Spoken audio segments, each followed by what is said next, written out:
Good afternoon, everyone. Welcome to the Alabama Community College Board of Trustees work session. We appreciate everyone's presence and your interest in the work of the system. We've got a fairly short agenda today, and at this time I'll turn it over to Chancellor Baker to start it off. First item on the agenda is dealing with Calhoun Community College and the purchase of computers.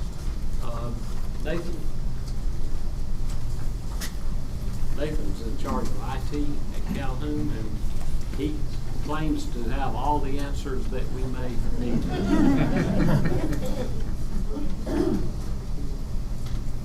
So if anyone has any questions about it, Nathan would be happy. Generally, just kind of give a quick little overview. This is the request that we put through once a year that takes care of. Got it? Better. All right, this is the request that we put through each year that takes care of our computers that we refresh per our technology plan. It takes care of our AV that we have in all of our classrooms. It takes care of security surveillance. It takes care of our security surveillance, the cameras. We've got loudspeakers on this one. Typically on our technology plan, we replace computers in their fourth year. So if you'll see the 62 computers, their desktops, the 23 laptops, those are going into their fourth year. We had some questions on the numbers. We break them down by division that they're going to. The only significance to those numbers as far as the discipline or the division that they're going to, as that's just where they fall in the 3 to 4 year plan. The Mac computers, that is for our arts program. They are on a 5-year rotation, so we replaced them in the 6th year.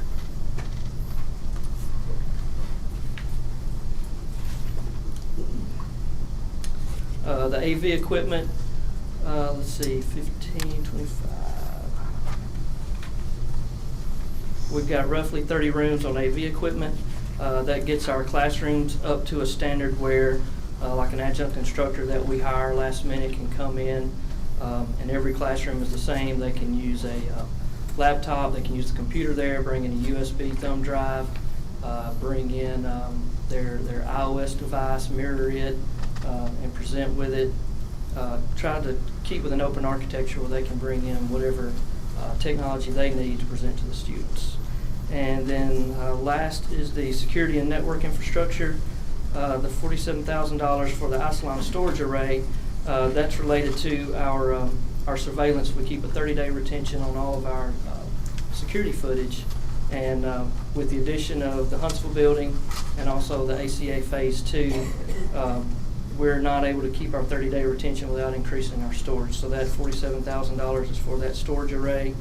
And then the $215,000, that's for the additional speakers, switches, and wiring required for our emergency broadcast system.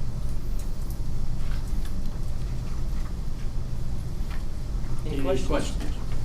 Did you include Ferdinand, our IT leader, for the system in the review and the process to make sure that everything is in compliance or in agreement with the master plan for the IT system? Once I put this together, Fermon contacted me and we discussed it last week or so. Yes, sir. And the price includes warranties as well? Yes. All of the PCs come with a 3-year warranty. We get on the Macs, we get them with a 5-year warranty.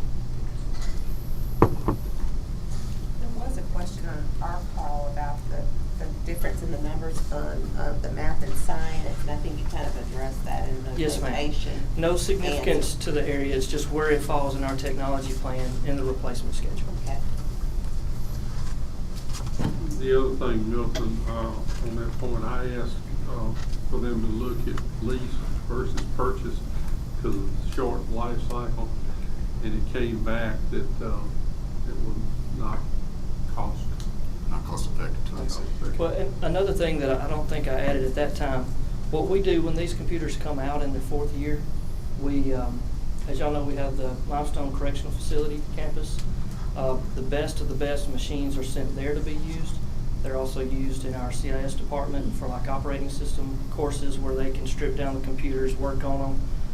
And then if there's any need in adult basic ed that they can't handle, the best of the best, we allow them to use also.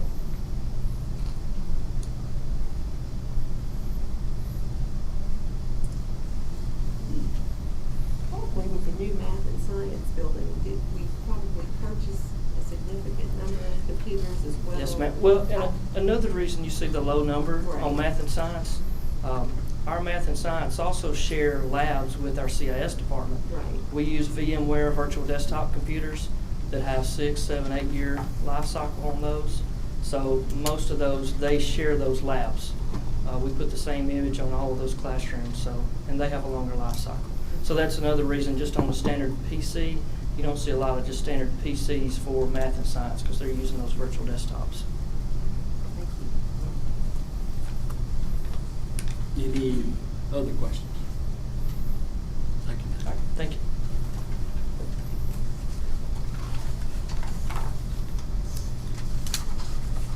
The next item is legal. David?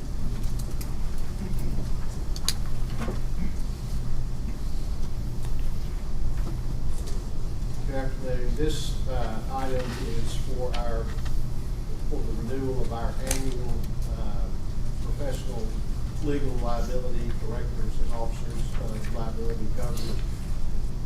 Pleased to report that our current underwriter is prepared to go forward for another year with a 0% increase on last year's premium. You will recall, or may recall, last year we took our coverage to the open market, and after a full search, our current underwriter was the best choice in terms of premium and coverage. So I was pleasantly surprised to get this quote at a 0% increase. Any questions? Thank you.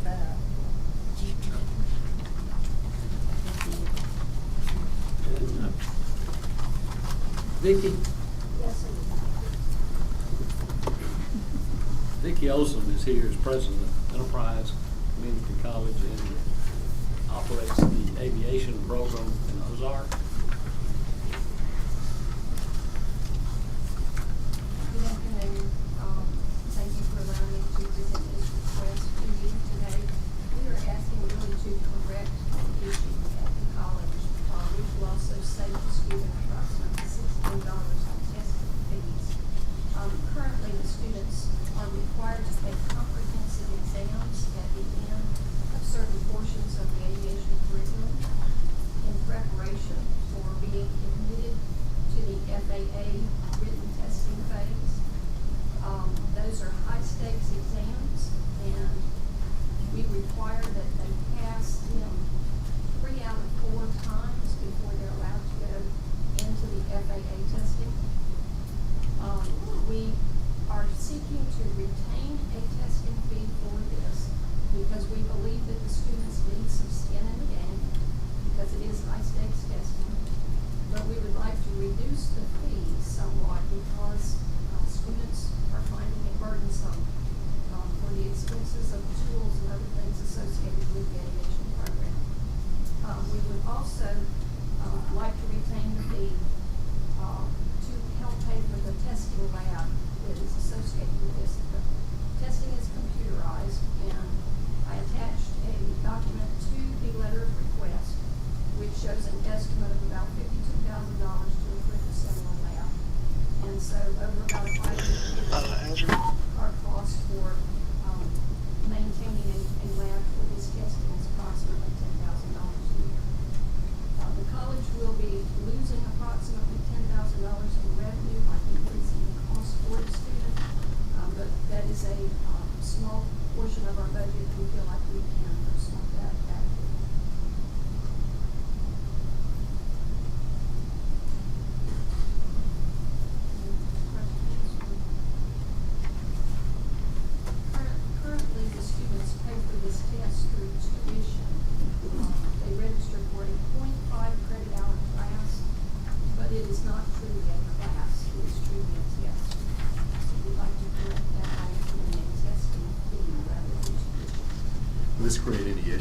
was receiving financial aid. I know it's only 181, but they have to put it out of their pocket instead. Financial aid will actually. They still pay for it. Okay.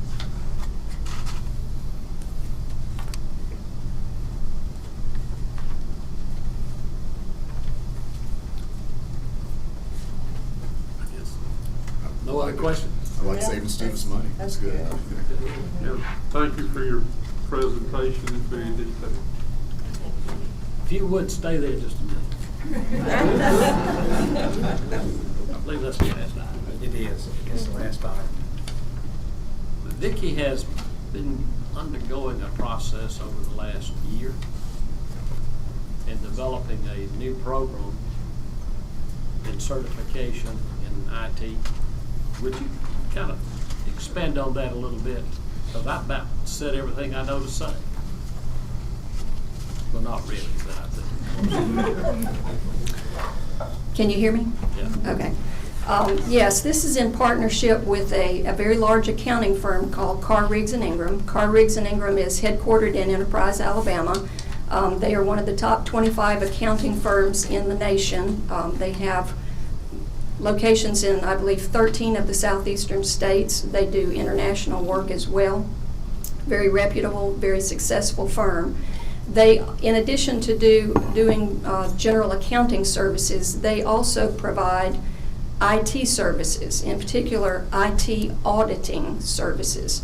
And IT auditing is a relatively, I think, new field where an individual is contracted to go into, say, a large corporation or a hospital or even a school system, for example, and audit their IT infrastructure, their IT processes, policies, procedures, really anything to do with information technology. And they will look for vulnerabilities in the system, in the processes, in the infrastructure, security practices, those kinds of things, and provide an analysis to the company on what they think they need to do to rectify any deficiencies. People who do this kind of work are very highly paid individuals. Some of the certifications that are associated with this type work are such as CISA, C-I-S-A, which is the Certified Information Securities Administrator. People who have those certifications can make well over 6 figures. The program that we are trying to develop, and we've already launched part of it, is going to be an associate degree in IT auditing and assurance.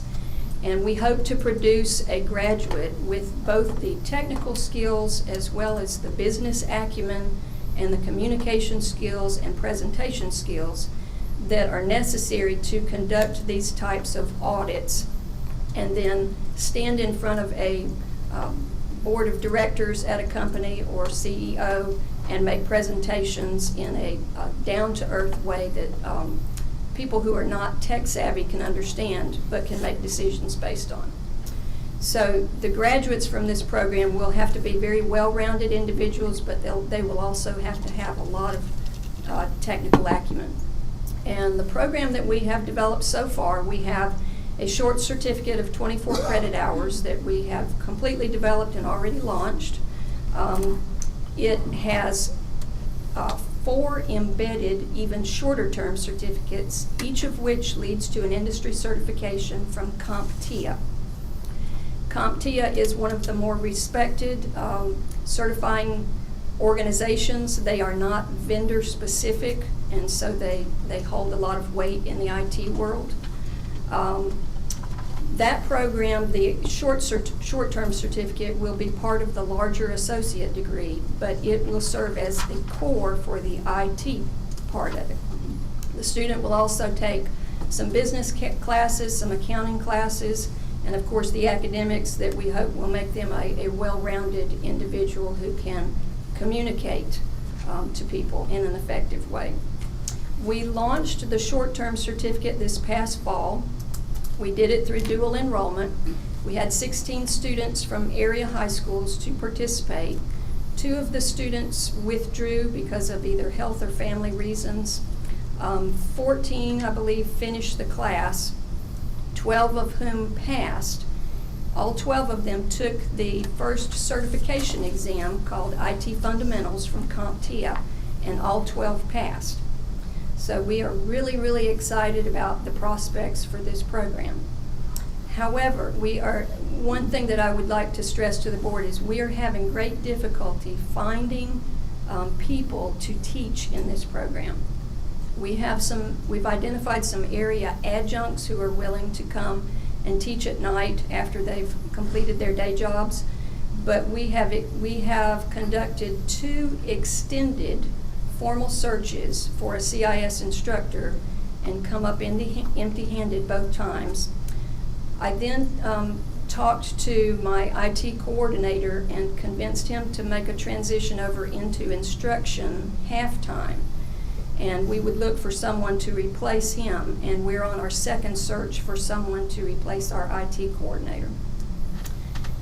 It is the market is very, very competitive, which highlights the need for this program to begin with, but it's making it very difficult for us to move forward.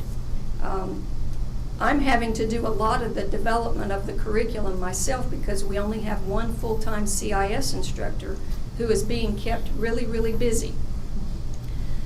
So, we've been talking for a long time in the system about our salary schedules, and the 2 individuals that we had identified who were qualified for the instructor position both declined the job because of the salary.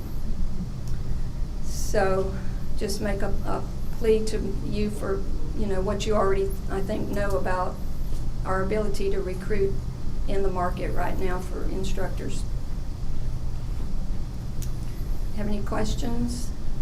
I think I'm correct still that once you complete this program, once you get it up and running, that will be the only program in the state Yes. issuing that type of certification. Yes. Of any college, anywhere. Right. Just a thought, is it possible for you to maybe develop an advisory board of members with this skill set, and maybe they can help develop the program and maybe use them as instructors in the future? Well, Carr, Riggs and Ingram is helping us. They're collaborating with us on it and giving us guidance on the development of the curriculum. And we're still under contract with them, and they're still assisting. But they can't supply us with a full-time instructor, and that's what we really need. But I mean, as far as volunteers to serve on the board. Yes. And transition. Yes, and we do have a CIS advisory committee, yes. But these students will also have opportunities for internships at the end of the program, and we already have commitments from several businesses that they will provide the internships, and they will be paid internships, as much as $20 an hour. So this is really a great opportunity for the students in the area, and very much needed, I believe. I apologize for calling on you impromptu, That's but I know okay. your abilities anyway, and I appreciate the report. Very, Thank you for sharing Thank that you. with us. thank you very much for allowing me to. Good, thanks for bringing it up, Chancellor. That's good to know. Folks, we have a lot of good things going. A lot of good things about community college. Milton, would you like to share with us a little update? Sure. I serve on as liaison on the Alabama Office of Education and Workforce Statistics Longitudinal Database System. Okay, we had a board meeting December 8th, and one of the first things we did was change the advisory board name. Our name's very similar to the Alaska's Workforce and Education Statistical name, and we actually changed our name to Answers for Alabama. Okay, and although it doesn't provide answers to all the questions, it's very simple, and it's going to be a valuable tool to provide critical information. So that was one of the first orders of business. Then we developed a mission statement or vision statement, and that vision statement reads, provide excellent education and workforce training to advance economic opportunities for Alabama citizens. The third order of business that we had was to develop a research agenda, and I'm just going to read the key areas for the survey responses for the agenda.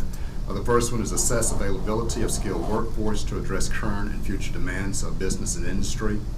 Next, provide information to improve the effectiveness of educational programs and educational outcomes. Provide information to improve the I just read that one. Provide timely and actionable information to students and parents to aid in career path decisions. And lastly, provide information regarding return on investment of programs supported by state funding. And they're also in the process of developing a legislative agenda, and Representative Collins is going to provide input and help us with that as well. Our next board meeting is on the 20th of this month, and this is kind of an update of where we are. That's good. Thank you. That whole project is expensive. It is. It's important. We have anything else from any of the trustees? I just mentioned to the board that we have a lot of, first let me say we have a lot of great things going on. I'm excited about all that we have going on. It's overwhelming. Yesterday we had State of State up in my area, and we heard in regards to higher ed that there's a big push for accountability, and I think that we just all need to make sure we're telling our story and reminding people what we're doing. What we do is so much bigger than just graduation rates. So we need to be mindful of it. There's a lot of discussion about that. So did talk to Representative Collins, and she's very supportive about on our bill and things moving forward with that. So we're excited about that. So yeah, Good just wanted to share that. Thank you all. Very on top.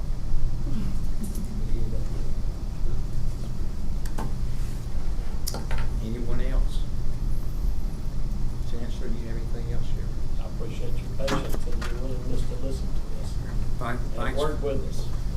I really do. We were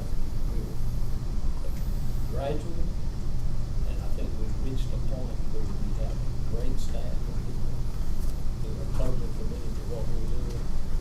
We still have a few holes to fill, but we're making progress. President, staff, thanks for all your great work. Looking forward to a great year. If there's nothing else, we'll be dismissed.